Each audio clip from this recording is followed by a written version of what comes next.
श्रीपादराजं शरणं प्रपद्ये श्रीपादराजं शरणं प्रपद्ये श्रीपादराजं शरणं प्रपद्ये.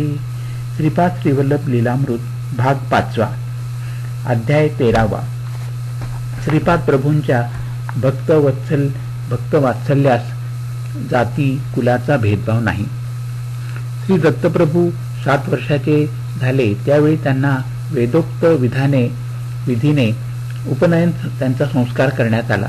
त्या काळी संपन्न गृहस्थांच्या घरी असे मंगल कार्य असले म्हणजे चोहीकडे अत्यंत आनंदाचे वातावरण असे. बापनाचार्यूंच्या आनंदास तर सीमाच नव्हती. त्यांनी आपल्या जाती बांधवांना श्री दत्तचरित्र ऐकण्यासाठी आमंत्रित केले होते.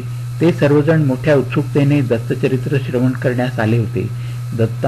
दत्तदास नावाच्या एका श्रीपाद प्रभूंच्या भक्ताने श्री दत्तचरित्र सांगण्यास प्रारंभ केला. ते म्हणाले, पूर्वयुगात अनुसूया आणि महर्षी अत्री या अतिपावन दाम्पत्यास एका पुत्राची प्राप्ती झाली होती. त्यांचे नाव होते दत्तात्रेय.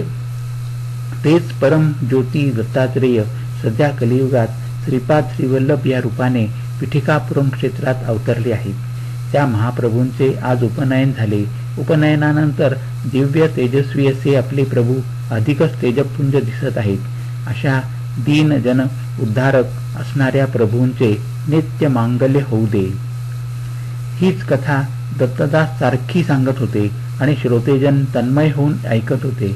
असे 53 वेळा कथन झाले. दत्तदासावर श्रीपाद प्रभूंची अमृतदृष्टी पडली. उपनयन झाल्यानंतर तेथे असलेल्या ब्राह्मणांना ते म्हणाले, मी आता तत्काळ मालदासरीच्या घरी जाणार आहे. तेथे जाण्याचे कारण ज्यावेळी तेथील विप्रांनी विचारले त्यावेळी श्रीपाद प्रभू म्हणाले, विशुद्ध अंतःकरण असलेल्या दत्तदासाने माझे चरित्र सांगितले. त्याने एकदा सांगितलेली कथा 1 अध्याय असे समजल्यास 53 अध्याय पूर्ण झाले आहेत. माझ्या चरित्रातील 53 अध्याय श्रद्धाभावाने पूर्ण करणाऱ्या दत्तभक्तास देण्यासाठी असलेले सद्यफलित लगेच त्यास द्यावयाचे आहे. श्रीपाद प्रभूंना दत्तदासाकडे जाण्याची परवानगी विप्रांनी दिली नाही. त्यावेळी श्रीपाद प्रभू क्रोधावेशाने म्हणाले, तुम्ही नीच जातीच्या लोकांना दाबून टाकीत आहात, परंतु त्यांच्यावर माझा कृपा कटाक्ष अधिक असल्याने येणाऱ्या शताब्दींमध्ये ते उन्नत स्थितीत असतील आणि तुमचे ब्राह्मणत्व, तुमचे अधिकार त्यांची सेवक वृत्ती धारण करून धर्मभ्रष्ट कर्मभ्रष्ट होतील. तुम्हा विप्रगणातील जे धर्मबद्ध होऊन श्री दत्तभक्ती करतील त्यांची मी डोळ्यात तेल घालून रक्षा करीन. श्रीपाद प्रभूंच्या क्रोधाविषयाला माता पित्यांनी शांत करण्याचा प्रयत्न केला. थोड्या वेळातच ते शांत झाले आणि त्यांनी मौन धारण केले. नेमके त्याच वेळी श्रीपादांनी दत्तदासाच्या घरी आपल्या दिव्य मंगल स्वरूपाने दर्शन दिले. दत्तदासांनी अर्पण केलेली फळे श्रीपाद प्रभूंनी मोठ्या आनंदाने स्वीकारली आणि त्यांनी दिलेले दूध प्रेमाने प्राशन केले. श्रीपाद प्रभूंनी आपल्या हातांनी मिठाईचा प्रसाद तेथे जमलेल्या सर्व भक्तांना दिला आणि आशीर्वादही दिला. नंतर ते प्रसन्न चित्ताने घरी परतले. येथे अध्याय 13 संपन्न झाला. श्रीपादराजं शरणं प्रपद्ये. अध्याय 14. श्रीपाद प्रभूंनी भक्तांना दिलेली 12 अभयवचने. 1. माझ्या चरित्राचे पारायण होत असलेल्या प्रत्येक स्थळी मी सूक्ष्म रूपाने असतो. 2. मनो वाक काया कर्मणा मला समर्पित असलेल्या साधकांचा मी डोळ्यात तेल घालून संभाळ करतो. 3. पिठिकापुरम येथे मी प्रतिदिन माध्यान्हकाळी भिक्षा स्वीकारतो. माझे येणे दैव रहस्य आहे. 4. सतत माझे ध्यान करणाऱ्यांचे कर्म ते कितीही जन्मजन्मांतरीचे असले तरी मी ते भस्म करून टाकतो. 5. अन्न हेच परब्रह्म. अन्नासाठी तळमळणाऱ्यांना अन्न दिल्यास मी त्या दात्यास नक्कीच प्रसन्न होतो. 6. मी श्रीपाद श्रीवल्लभ आहे. माझ्या भक्तांच्या घरी महालक्ष्मी तिच्या संपूर्ण कलेने प्रकाशित असते. 7. तुमचे अंतःकरण शुद्ध असले तर माझा कटाक्ष सदैव तुमच्यावर असतो. 8. तुम्ही ज्या देवता स्वरूपाची आराधना कराल, ज्या सद्गुरूंची उपासना कराल ती मलाच प्राप्त होईल. 9. तुम्ही केलेली प्रार्थना मलाच पोचते. माझा अनुग्रह आशीर्वाद तुम्ही आराधिलेल्या देवतेच्या स्वरूपाद्वारे तुमच्या सद्गुरूद्वारे तुम्हास प्राप्त होतो. 10. श्रीपाद श्रीवल्लभ म्हणजे केवळ नामरूपच नाही, सकल देवता स्वरूप समस्त शक्तींचे अंश मिळून माझे विराट स्वरूप अनुष्ठानाद्वारेच तुम्हाला समजू शकेल. 11. श्रीपाद श्रीवल्लभ हा माझा संपूर्ण योग अवतार आहे. जे महायोगी महासिद्ध पुरुष माझे नित्य ध्यान करतात ते माझेच अंश आहेत. 12. तुम्ही माझी आराधना केली तर मी तुम्हाला धर्ममार्गाचा कर्ममार्गाचा बोध करतो. तुम्ही पतित होऊ नये म्हणून मी सदैव तुमचे रक्षण करीत असतो. येथे अध्याय 14 संपन्न झाला. श्रीपादराजं शरणं प्रपद्ये. अध्याय 15. श्रीपाद प्रभूंची क्षुद्रोपासकास शिक्षा. बंगारप्पा नावाचा योगविद्या आणि मंत्रतंत्र जाणणारा एक क्षुद्र उपासक होता. त्याला कोणत्याही व्यक्तीस मारून टाकण्याचे मंत्रविद्या अवगत होती. भूत पिशाच्यांच्या सानिध्यात राहिल्याने त्याच्या मुखावर भूतप्रेताची विकृत कळा आणि क्रूर स्वभाव दिसून येत असे. एकदा बंगारप्पा पिठिकापुरम क्षेत्री गेला असताना तेथील दुष्ट लोकांनी श्री बापनाचार्युलूंना मारून टाकण्याची बंगारप्पास विनंती केली. त्याने एका ओढ्याजवळ जाऊन खूप पाणी पिले. बंगारप्पाला मनुष्यास मारण्याच्या अनेक विद्यांचे ज्ञान होते. त्यापैकी एक विद्या होती. ज्या व्यक्तीचा अंत करायचा असेल तिचे ध्यान करून पाणी पिले की ते पाणी त्या व्यक्तीच्या पोटात जात असे. बंगारप्पाने श्री बापनाचार्युलू यांचे ध्यान करून खूप पाणी पिले. ते त्यांच्या पोटात जात होते, परंतु त्यांच्या शेजारी बसलेल्या श्रीपादांनी आजोबांच्या पोटात हात लावताच ते पाणी उडून जात असे. बंगारप्पा पाणी पिऊन पिऊन थकून गेला, परंतु त्याचा काहीच अनिष्ट परिणाम बापनाचार्युलूंवर न होता ते पूर्वीसारखेच स्वस्थच राहिले. त्या क्षुद्र उपासकास एक सर्प मंत्र येत होता. त्या मंत्राच्या योगाने इच्छित व्यक्तीच्या घरी सर्प जाऊन दंश करीत असत. त्याने बापनाचार्युलूंचे ध्यान करून तो मंत्र उच्चारण केला.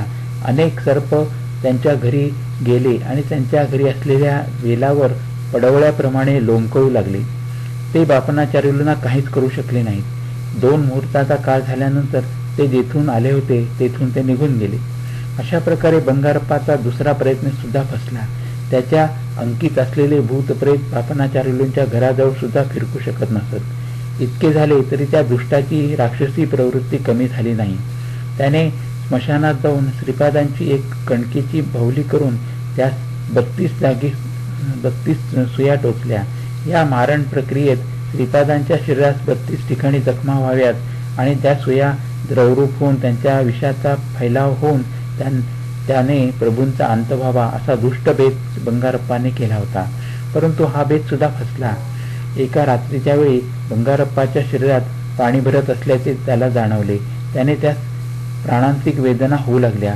बापनाचार्युलूंच्या घरी सोडलेले सर्व सर्प त्याच्याकडे येऊन त्यास चावू लागले. श्रीपाद प्रभूंच्या पिठाच्या बाहुलीस ज्या ज्या ठिकाणी त्याने सुया टोचल्या होत्या त्या ठिकाणी बंगारप्पाला स्वतःला असह्य वेदना होऊ लागल्या. या नरक यातनांपासून सुटका मिळवण्यासाठी बंगारप्पा श्रीपाद प्रभूंना अंतर्मनाने शरण गेला. त्यावेळी त्याच्या अंतर्दृष्टीला श्रीपाद प्रभूंचे दर्शन झाले. प्रभू म्हणाले, बंगारप्पा, तू केलेल्या महापापास अनेक वर्षे इहलोकात दुःख भोगल्यानंतर नरकात सुद्धा दुःखाचा अनुभव घ्यावा लागला असता, परंतु मी तुझ्यावर कृपा करून एका रात्रीत झालेल्या यातनांद्वारे कर्माचा नाश करीत आहे. तुझ्या क्षुद्र विद्यांचा सुद्धा नाश करीत आहे. तरी पण कोणी तहानेने व्याकुळ झालेला मनुष्य तुझ्या अंतर्दृष्टीत दिसल्यास तू स्वतः पाणी पिऊन त्याची तहान भागवू शकशील. श्रीपाद प्रभू पुढे म्हणाले, तू आपल्या क्षुद्र विद्येने अनेक निष्पाप लोकांना अकाली मृत्यू दिलास. त्या पापाचे फळ तुला माझा भक्त शंकरभट्ट नावाचा कन्नड ब्राह्मण भेटेपर्यंत राहील, नंतर निःशेष होईल. श्रीपाद प्रभूंच्या वचनाप्रमाणे यथासमयी बंगारप्पा आणि शंकरभट्टाची भेट झाली आणि त्याच्या पापांची निवृत्ती झाली. ही घटना घडली त्यावेळी प्रभू केवळ 8 वर्षाचे होते. बंगारप्पा सारख्या अतिदुष्ट व्यक्ती सुद्धा श्रीपाद प्रभूंनी क्षमा करून त्यास भविष्यात भोगाव्या लागणाऱ्या असलेल्या नरक यातनेपासून सुटका केली. त्यांच्या करुणामय दृष्टीला सीमाच नव्हत्या, हेच खरे. श्रीपाद राजम शरणम प्रपद्ये. येथे अध्याय 15वा संपन्न झाला. आता अध्याय 16वा. वेलप्रभू महाराजांचा गर्वहरण. पिठिकापुरम नगरीत वेलप्रभू नावाचे महाराज राज्य करीत होते. एकदा त्यांना श्रीपाद प्रभूंना भेटण्याची इच्छा झाली. त्यांनी आपल्या सेवकास अप्पलराज शर्मा यांचे घरी पाठविले आणि आदेश दिला की श्रीपाद श्रीवल्लभांना तत्काळ राजदरबारी घेऊन यावे. सेवकांनी महाराजांचा आदेश घरात विश्रांती घेत असलेल्या बापनाचार्युलू यांना सांगितला. श्रीपाद प्रभूंनी तो आदेश ऐकला आणि म्हणाले, आजोबा, राजाच्या मनात भक्तिभाव नाही, तो अहंकाराने मला येण्याची आज्ञा करतो आहे. त्याला वाटते आपण महाराज आहोत, आपली सत्ता तोहीकडे चालते, आपण म्हणू तसे झाले पाहिजे.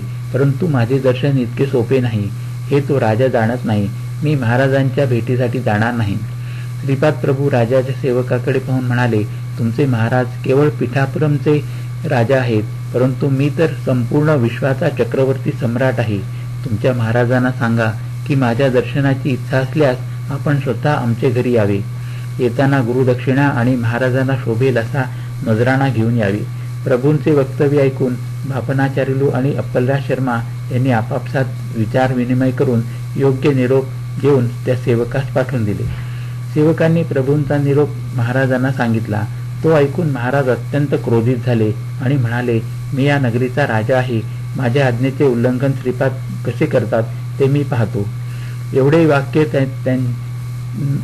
बोलतात ते भोवळ येऊन सिंहासनावरून खाली पडले. सारे सेवक सिंहासनाजवळ धावतच गेले आणि त्यांनी महाराजांना उठवून बसविले. त्यांना पाणी पाजून सावध केले. परंतु अचानक महाराजांची सर्व शक्ती गेल्याप्रमाणे होऊन त्यांना भयंकर वेदना होऊ लागल्या. राजपुरोहितांना बोलावण्यात आले. त्यांनी महाराजांची ती अवस्था पाहून आपल्या घरी जाऊन श्री दत्तात्रेयांची श्रद्धाभावाने पूजा करून तीर्थप्रसाद महाराजांना आणून दिला. महाराज म्हणाले, श्रीपाद श्रीवल्लभांनी काही दुष्ट शक्तींचा उपयोग करून आम्हास त्रस्त केले आहे. आपण यावर काही उपाय सुचवावा. राजपुरोहित म्हणाले, महाराज, आपण विद्वान ब्राह्मणांकडून श्री दत्तपुराणाचे पारायण करून घेऊया आणि त्यांना भूदान, अन्नदान आणि सुवर्णदान करूया. तसेच कुक्कटेश्वराच्या मंदिरातील स्वयंभू श्री दत्तात्रेयांची आराधना करूया. राजपुरोहिताच्या सांगण्याप्रमाणे श्री दत्तपुराणाच्या पारायणास प्रारंभ झाला. परंतु आश्चर्य असे की पारायण प्रारंभ होताच गावात चोरांचा सुळसुळाट अधिकच वाढला. त्याला आळा घालणे राजास अति कठीण झाले. राजे महाराजांच्या स्वप्नात त्यांचे पितर येऊन म्हणू लागले, अरे वेलू, आम्हास श्राद्ध भोजन देत नाहीस, आमची या प्रेतयोनीतून सुटका करण्यास काही सुद्धा करत नाहीस. महाराज त्या पितरास म्हणाले, तात, मी शास्त्रानुसार श्राद्धकर्म करतो. पितर म्हणाले, आम्हाला काहीच मिळत नाही, ब्राह्मण मात्र खाऊन पुष्ट होत आहेत. राजाने आणि ब्राह्मणाने श्रद्धापूर्ण अंतःकरणाने मंत्रोच्चारासह श्राद्ध कर्म केल्यास आम्हास त्याची प्राप्ती होईल. पितरांचे हे वक्तव्य ऐकून महाराजांना रात्री निद्रा लागली नाही. याच वेळी महाराजांची कन्या भूतबाधेने पीडित होऊन केस मोकळे सोडून घरातील भांडी फेकून देऊ लागली. ती जेवणाकरता बसताच तिला अन्नामध्ये किडे दिसत आणि ती ते अन्न फेकून देत असे. तिच्या कपड्यांना एकाएकी आग लागे आणि तिचे अंग भाजले जाई. अशा प्रकारे महाराजांना चोहीकडून संकटाने घेरले होते. महाराजांना सहाय्य करणाऱ्या राजपुरोहिताची शांत सोज्वळ पत्नी अतिशय क्रोधित होऊन पतीच्या शिरावर भांडे आपटू लागली. पारायण करणारे ब्राह्मण पारायण संपून घरी जातात त्यांना घरात धुमाकूळ घालणारी भूते प्रेते दिसू लागली. ती पाहून ते बिचारे ब्राह्मण घाबरून घेतात. ती भूते ब्राह्मणांना म्हणत, तुमच्या महाराजांनी असंख्य पापे केली आहेत. आम्हास आमच्या पतिदेवांपासून दूर करून अतोनात छळ केला आहे.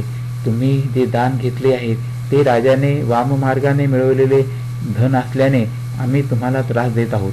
वेलप्रभू महाराजांना आपल्या करणीचा पश्चाताप झाला. ते स्वतः राजपुरोहित आणि अन्य ब्राह्मणांसह श्रीपाद प्रभूंच्या दर्शनास गेले. त्या सर्वांनी प्रभूंच्या शरणागतीची आर्त स्वरात प्रार्थना केली आणि श्रद्धाभावाने ते प्रभूंच्या चरणी नतमस्तक झाले. क्षमाशील आणि दयाघन श्रीपाद प्रभूंनी मोठ्या उदार अंतःकरणाने त्यांचे अपराध क्षमा केले आणि म्हणाले, मंदिरातील स्वयंभू दत्तात्रेय मीच आहे. काळाग्नी स्वरूपात असलेले श्री दत्त स्वरूप माझेच आहे. मी जीवांच्या उद्धारासाठी श्रीपाद श्रीवल्लभ रूपाने अवतरलो आहे. मी माझ्या पुढील नरसिंह सरस्वती अवतारात माझे आजोबा श्री बापनाचार्युलू सारखाच दिसेन. तुमचे पाप नष्ट होण्यासाठी मला शरण येऊन आर्तभावाने श्रीपाद श्रीवल्लभा दत्तात्रेया दिगंबरा अशी हाक मारतात मी तुमच्या सर्व पापांचे दहन करून तुम्हाला पुण्यात्मा करतो. श्रीपाद प्रभूंच्या या वक्तव्यानंतर महाराज वेलप्रभू आपल्या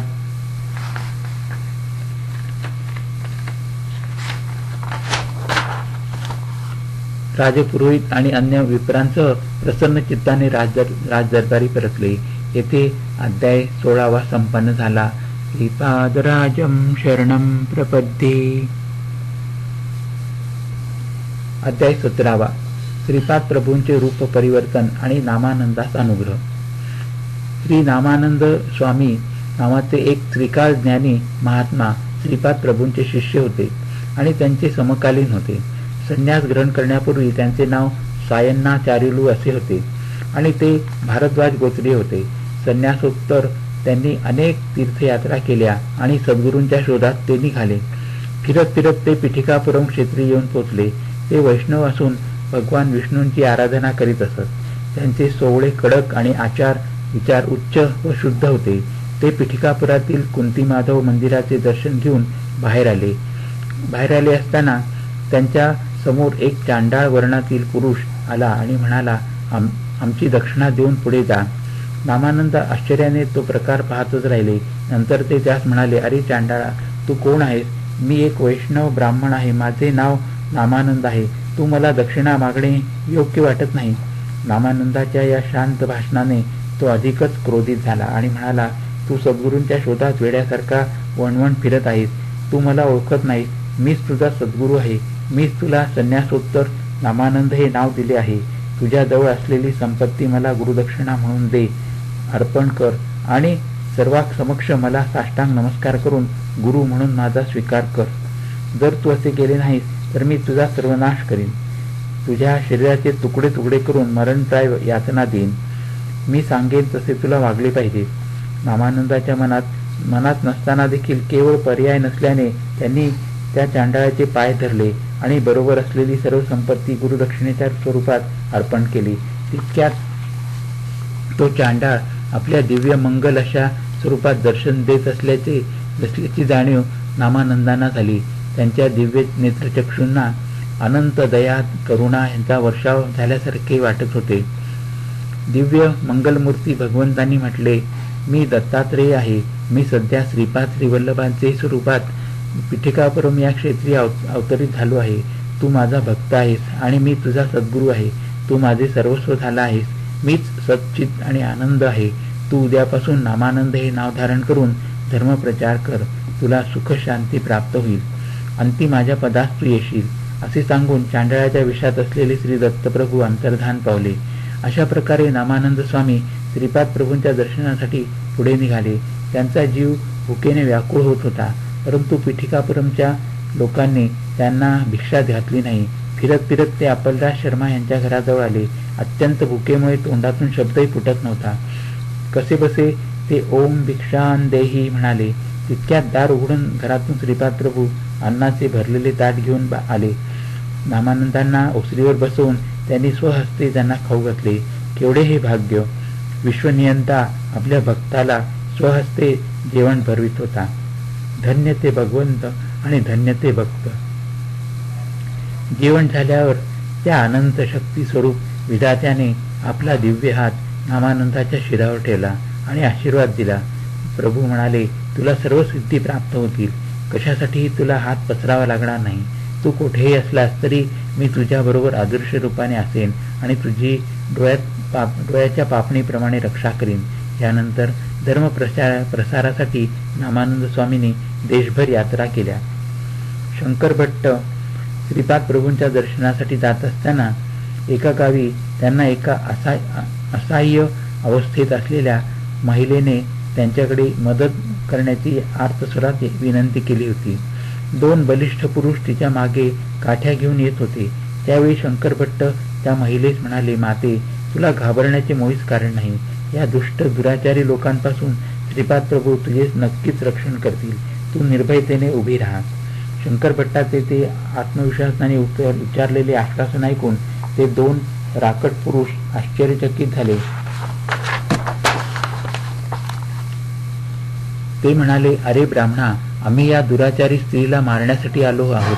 तू जर मध्ये पडलास तर तुला सुद्धा मारून टाकू. तू बऱ्या बोलाने दूर हो. त्या दुष्टांचे वक्तव्य ऐकून शंकर भट्टाच्या अंतरंगात एका अद्भुत शक्तीचा संचार झाला आणि ते म्हणाले, अरे ब्राह्मण कुलात जन्म घेऊन निर्लज्जपणे गायीचा वध करून गोमांस भक्षण करून मदिरापान करणाऱ्या तुमच्यासारख्या दुर्जनांना माझ्यासारख्या ब्राह्मणाचा आणि या निरपराध स्त्रीचा वध करणे काहीच कठीण नाही. परंतु तुम्ही या स्त्रीचा वध केल्यास तत्काळ कुष्ठरोगाने त्रस्त व्हाल. सर्व रोगांमध्ये हा महाभयंकर रोग आहे आणि तुम्ही त्याला आपल्या कर्माने आमंत्रण देत आहात. शंकर भट्टाचे हे वक्तव्य ऐकून ते दोन दुष्ट आपले सर्व धाडस हरवून बसले आणि निस्तेज झाले. शंकर भट्टाने सांगितलेली त्यांच्याबद्दलची सर्व विधाने सत्य असल्याने त्याने केलेली भविष्यवाणी नक्कीच सत्य होईल असा त्यांचा दृढ विश्वास झाला. त्यांनी आपल्या चुका कबूल करून शंकर भट्टाची क्षमा मागितली. शंकर भट्ट म्हणाले, बाबांनो, तुम्हाला आपल्या वाईट कर्माचा पश्चाताप झाला आहे. तुमची पापे परमेश्वर क्षमा करेल किंवा नाही हे मी सांगू शकत नाही, परंतु एक शुभ वार्ता सांगतो. त्रैलोक्याचे आराध्य दैवत असलेले श्री दत्तप्रभू सध्या मानव रूपात श्रीपाद श्रीवल्लभ या नावाने कुरगड्डी या गावी वास्तव्यास आहेत. त्यांचे दिव्य चरण तुमचा उद्धार करतील. त्या असहाय्य स्त्रीचे नाव सुशीला होते आणि तिला तिच्या सासू सासऱ्यांनी एका दुष्ट मानसिकाच्या सांगण्यावरून घरातून घालवून दिले होते. शंकर भट्ट, ते दोन पुरुष आणि सुशीला असे 4 जण कुरगड्डीस जाण्यास निघाले. मार्गात त्यांना नामानंद स्वामींचा आश्रम लागला. तेथे त्या 4 जणांनी प्रवेश केला. स्वामींनी सर्वांचे स्वागत करून त्यांना खाण्यास फळे दिली. फलाहार झाल्यानंतर सर्वांनी श्रीपाद प्रभूंचे नामस्मरण केले. नामानंदांनी श्रीपाद प्रभूंच्या अनेक दिव्य लीलांचे वर्णन करून सांगितले. शेवटी सिद्धमंगल स्तोत्राचे गायन होऊन प्रभूंची आरती केली. त्या परममंगल अनुभूतीमध्ये रात्र केव्हा संपली आणि उषःकाल केव्हा झाला हे कळालेच नाही. नामानंद स्वामी प्रातःकालच्या साधनेत मग्न झाले. थोड्याच वेळात अन्न सामग्रीने भरलेली एक बैलगाडी आश्रमात आली. गाडीवान खाली उतरला. त्याने सर्व भांडी पात्रे खाद्यसामुग्री खाली उतरवून आत आणून ठेवली. तो गाडीवान सुशीलेस म्हणाला, बाईसाहेब, थोड्याच वेळात तुमचे पती, सासू सासरे दुसऱ्या बैलगाडीने येतील. त्या गाडीवानाच्या बोलण्यात एक आगळे वेगळे माधुर्य होते. तो इतर गाडीवानाप्रमाणे नव्हता. त्याच्या मुखावर एक दिव्य तेज विलसत होते. सर्वांना त्याच्याकडे सारखे पाहत राहावेसे वाटत होते. परंतु तो गाडीवान सामान उतरवून तत्काळ निघून गेला. थोड्याच वेळात नामानंद स्वामी ध्यान अवस्थेतून बाहेर आले आणि त्यांनी शंकर भट्टास विचारले, तो गाडीवान कुठे आहे? शंकर भट्ट म्हणाले, स्वामी, तो गाडीवान सामान आश्रमात ठेवून तत्काळ निघून गेला. ते ऐकताच स्वामी म्हणाले, तुम्ही किती भाग्यवान आहात. मीच अभागी आहे. परम कारुण्यमूर्ती श्रीपाद प्रभू आपणासाठी गाडीवानाच्या रूपात अन्न सामुग्री घेऊन आले होते. त्यांनी तुम्हा सर्वांना दर्शन दिले. नामानंद स्वामींना श्रीपाद प्रभूंचे दर्शन न झाल्यामुळे त्यांच्या मनास चुटपुट लागून राहिली. श्रीकाल ज्ञानी नामानंदांनी सांगितल्याप्रमाणे सारे घडून आले. सुशीला आपल्या पती व सासू सासऱ्यांबरोबर आपल्या घरी गेली. श्री नामानंद स्वामींची अनुज्ञा घेऊन शंकर भट्ट आणि ते दोघे ब्राह्मणांनी कुरगड्डीस जाण्याचे प्रस्थान ठेवले. येथे अध्याय 17 संपन्न झाला. श्रीपादराजं शरणं प्रपद्ये. श्रीपादराजं शरणं प्रपद्ये.